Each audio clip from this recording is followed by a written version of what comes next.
Araw ng Sabado ngayon. So, madami kaming appointments ngayon. Meron kaming mga in-order sa online na mga second hand. Tawag dun Leboncois dito sa Europe, sa France. So, una, kukunin namin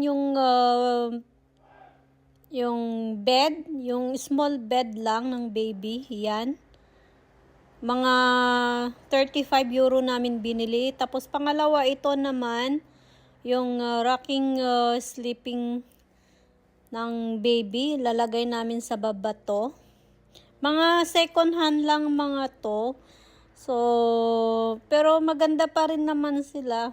Maganda pa rin naman yung items. Yan yung rocking, yung sleeping ng diyan namin ilalagay sa baba. So, dalawa yung binili namin diyan sa pangalawa. Worth of 50 euro naman yan. So, ang ganda niya, malinis pa. Yan yung saan mo papaliguan yung baby. Maganda kasi meron pang mga saan mo ilalagay yung mga items, mga diaper, ganun. So, 50 euro yan. Yung bed naman kanina is 50 yun, pero binili namin ng 35. So, second hand siya. So, practical lang tayo, guys. Kasi, nagtitipid tayo. Marami tayong mga pagkagagastusan ngayon. Tsaka, practical lang kasi yung baby naman madaling, lumaki. Tapos, yan, pangatlo, bumili kami ng trolley. Second hand naman to. So, kinuha namin yung in-order namin online. So, yan. Maganda rin to kasi malaki yung wheels niya. Para din siyang brand new. Mga dito sa Europe, pwede kang bumili ng mga second hand. Pero may mga brand new, ganun na binibenta nila. Mga hindi nagamit, tapos bibenta nila. Ganun, ng mas mura. Kaysa naman bibili ka ng brand new. Ang mahal-mahal, times 2 yung bayad.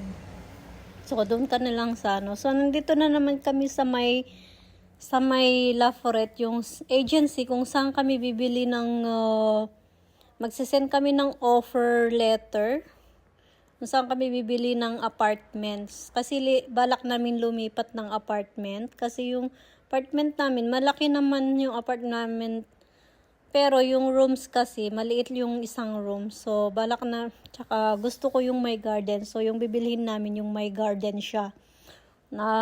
Pero mas mahal to kasi nasa 183,000 euro. Tapos, magsisend kami ng offer letter ng discount.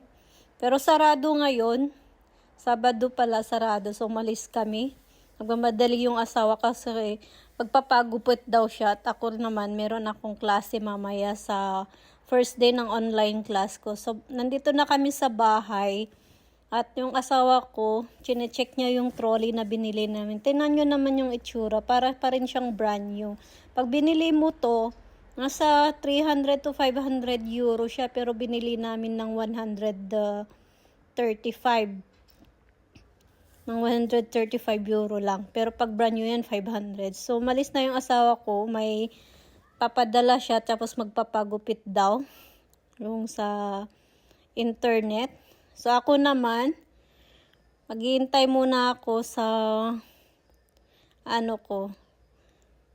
nagpapaalam yung asawa ko, alis. Ako naman, waiting sa online class ko na naman ngayon. So, ito ang daming ganap ngayong Sabado.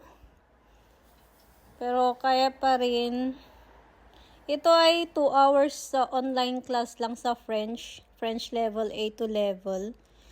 Kasi gusto ko ma-enhance pa, ma-improve yung speaking at saka listening skills ko. Kasi ang hirap talaga aralin yung French, mga Inday. Sobrang hirap. Lalo na pag nagsalita sila, hindi mo maintindihan. That's for today. Thank you!